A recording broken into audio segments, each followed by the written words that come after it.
पैसों को लेकर एक सवाल जो हमेशा रहता है, पैसों को कैसे मैनेज करें। अगर आपको मनी मैनेजमेंट टिप्स के बारे में पता है तो आप अपने पैसे का सही प्रबंधन कर पाएंगे। चाहे आप महीने के 10,000 कमाए या 50,000, फिर भी अधिकतर लोगों को पैसों को मैनेज करने में दिक्कत होती है। अगर आपके साथ भी ऐसा होता है तो आप अकेले ऐसे व्यक्ति नहीं हैं।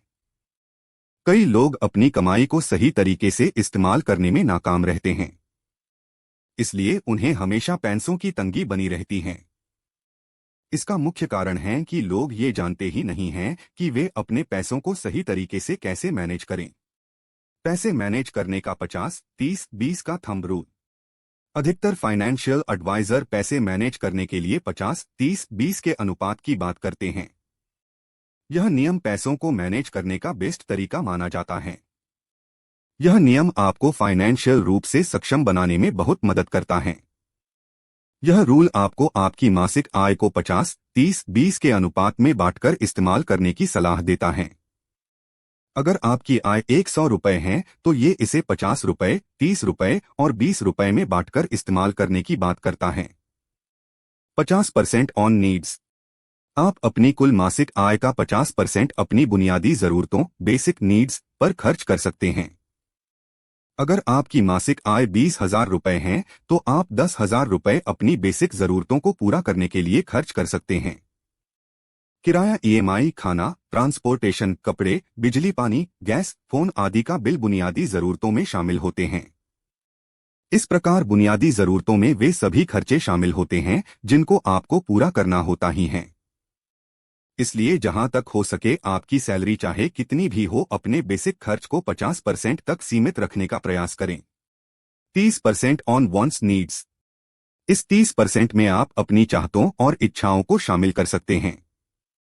ऐसे खर्चे में वे खर्चे शामिल होते हैं जो आपकी बेसिक जरूरतों में शामिल नहीं होते, परंतु फिर भी आप उन्हें अपने शौक के लिए खरीदना चाहते हैं, जैसे कि कार, वेकेशंस, महंगे कपड़े, इलेक्ट्रॉनिक आइटम्स आदि। ये खर्चे काफी महंगे हो सकते हैं, इसलिए आपको इनको पहले से प्लान करना होता है। 20,000 रुपए की मासिक आय वाले व्यक्ति के लिए 6,000 रुपए उसकी वांट्स के खर्चों में प्रयोग किए जा सकते हैं। इस प्रकार के खर्चों में अपनी लिमिट से अधिक खर्च करने से अन्य खर्चों का बजट खराब हो सकता है, साथ ही आपको पैसों की तंगी का सामना भी करना पड़ सकता है। इसलिए ऐसे खर्चों को हमेशा बजट के अनुसार ही करें। 20% ऑन इन्वेस्टमेंट। एक अच्छी फाइनेंशियल प्लानिंग के लिए सेविंग सबसे महत्वपूर्ण होती है। रिटायरमेंट प्लानिंग, बच्चों की पढ़ाई और शादी के लिए इन्वेस्टमेंट की आवश्यकता होती है, जिससे कि बाद में आपको लोन के बोझ तले नहीं दबाना पड़े। बढ़िया वेल्थ का निर्माण कर सकेंगे। इन्वेस्टमेंट कहां करें? अब एक महत्वपूर्ण सवाल जो खड़ा होता है कि हमें निवेश कहां करना चाहिए। किसी भी निवेश विकल्प को चुनने से पहले आपको अपने लक्ष्यों और रिस्क लेने की क्षमता की सही जानकारी होनी चाहिए। आप अपनी आय का न्यूनतम 20% निम्न इन्वेस्टिंग विकल्पों में लगा सकते हैं। Stocks, mutual fund, PPF public provident fund, fixed deposit, gold, real estate. आप अपने लक्ष्यों के अनुसार सिस्टमैटिक थोड़ा थोड़ा करके निवेश कर सकते हैं। अधिकतर लोग बस पैसा कमाने के पीछे भागते हैं और उसे निवेश करना कभी सीख नहीं पाते।